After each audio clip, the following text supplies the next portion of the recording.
1 Crônicas, capítulo 17. Davi estava morando no seu palácio. Um dia ele mandou chamar o profeta Natã e disse: "Veja só, estou aqui, morando numa casa revestida de madeira de cedro. Mas a arca da aliança está guardada numa barraca." Natã respondeu: "Faça tudo o que quiser, pois Deus está com o senhor." Mas naquela noite o Senhor disse a Natã: "Vá e diga a meu servo Davi que eu mandei dizer o seguinte: você não é a pessoa que vai construir o templo em que eu vou morar. Desde o tempo em que tirei o povo de Israel do Egito até hoje, eu não tenho morado em nenhum templo. Tenho sempre morado numa tenda e mudado de um lugar para outro. Em todas as minhas viagens com o povo de Israel, nunca perguntei nenhum dos líderes que escolhi por que razão eles não construíram para mim um templo revestido de cedro. Portanto, diga a meu servo Davi que eu, o Senhor Deus Todo-Poderoso, digo o seguinte: eu tirei você do trabalho de cuidar de ovelhas nos campos, para que governasse o meu povo de Israel. Por onde tem ido e o defendi. Estive com você em todos os lugares por onde tem ido, e o defendi de todos os seus inimigos, conforme você foi avançando. Eu farei com que você seja famoso, tão famoso quanto os maiores líderes do mundo. Escolhi um lugar para o meu povo de Israel, e o fiz morar ali, num lugar onde eles viverão sem nunca mais serem perseguidos. Desde que entraram nesta terra, eles têm sido atacados por povos violentos, mas isso não acontecerá mais. Prometo derrotar todos os seus inimigos e dar descendentes a você. E quando você morrer e for sepultado ao lado dos seus antepassados, eu colocarei um dos seus filhos como rei e tornarei forte o reinado dele. Será ele quem construirá um templo para mim, e eu farei com que os seus descendentes governem para sempre. Eu serei pai dele e ele será meu filho. Nunca retirarei dele o meu amor, como fiz com Saul, que foi rei antes de você. Eu o colocarei como responsável pelo meu povo e pelo meu reino para sempre. A sua descendência real nunca terminará." E Natã contou a Davi tudo o que o Deus lhe havia revelado. Então o rei Davi entrou na barraca, sentou-se e orou assim: "Ó Senhor Deus, eu não mereço tudo aquilo que fizeste por mim no passado, e a minha família também não merece. E como se isso ainda fosse pouco, está fazendo promessa a respeito dos meus descendentes no futuro, e tu, ó Senhor Deus, já me está tratando como um grande homem. O que mais posso dizer? Tu me conheces bem e, no entanto, me honras a mim, teu servo. Era teu desejo e propósito fazeres isto por mim, e me mostraste a minha futura grandeza. Ó Senhor, não há ninguém igual a ti. Nós sempre soubemos que só tu és Deus. Não há nenhuma outra nação na terra como o teu povo de Israel, que libertaste para ser o seu próprio povo. As grandes e maravilhosas coisas que fizeste por eles tornaram o teu nome famoso em todo o mundo. Tu libertastes o teu povo do Egito e expulsaste as outras nações conforme o teu povo ia avançando. Tu fizeste com que o teu povo de Israel fosse o teu para sempre. E tu, ó Senhor, te tornaste o seu Deus. E agora, ó Senhor Deus, confirma para sempre a promessa que fizeste a meu respeito e a respeito dos meus descendentes, e cumpre o que disseste que ias fazer. A tua fama será grande, e para sempre as pessoas dirão: o Senhor Todo-Poderoso é o Deus de Israel. e tu farás com que sempre haja reis entre os meus descendentes. Ó meu Deus, eu tenho coragem para te fazer essa oração, porque revelaste a mim, teu servo, que farás com que os meus descendentes sejam reis. Tu, ó Senhor, é Deus, e me fizeste esta maravilhosa promessa. Eu te peço que abençoe os meus descendentes, para que eles continuem a ter sempre a tua proteção. Tu, ó Senhor, os tenha abençoado, e que a tua bênção esteja com eles para sempre.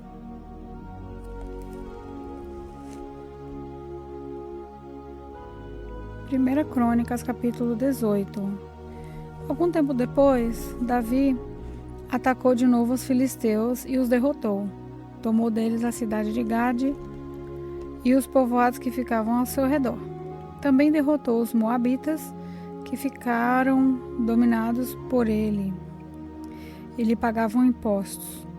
Depois Davi atacou Hadadezer, que era o rei de Zobá, na Síria, perto da região de Amate. Isso aconteceu quando Hadadezer estava tentando conquistar a região que ficava ao longo do rio Eufrates. Davi tomou de Hadadezer 1.000 carros de guerra e prendeu 7.000 cavaleiros e 20.000 soldados de infantaria. Ele também ficou com cavalos suficientes para puxarem 100 carros de guerra e aleijou os outros. Os sírios de Damasco foram socorrer Hadadezer e Davi os atacou e matou 22.000 deles.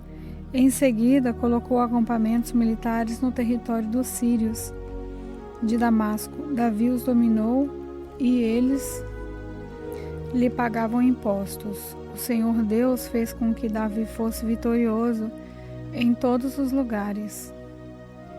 Davi tomou dos seus oficiais de Hadadezer os escudos de ouro que eles usavam e os levou para Jerusalém. Também tomou uma grande quantidade de bronze que ficava nas cidades de Tibate e de Cum, que eram governadas por Hadadezer. Anos mais tarde, Salomão usou esse bronze para fazer os tanques, as colunas e objetos para o templo. O rei Toi, da cidade de Amate, soube que Davi tinha derrotado todo o exército de Hadadezer. Então mandou o seu filho Jorão para cumprimentar Davi e para lhe dar os parabéns por ter vencido Hadadezer. Acontece que Toi havia lutado muitas vezes contra Hadadezer.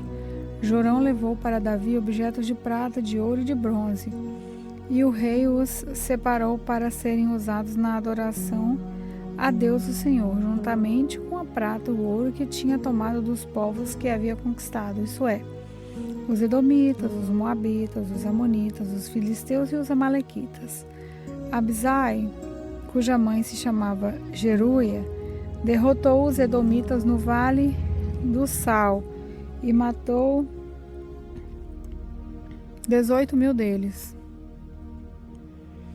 Ele colocou acampamentos militares em todo o país de Edom, e o povo dali ficou debaixo do domínio de Davi. O Senhor fez com que Davi fosse vitorioso em todos os lugares aonde ia.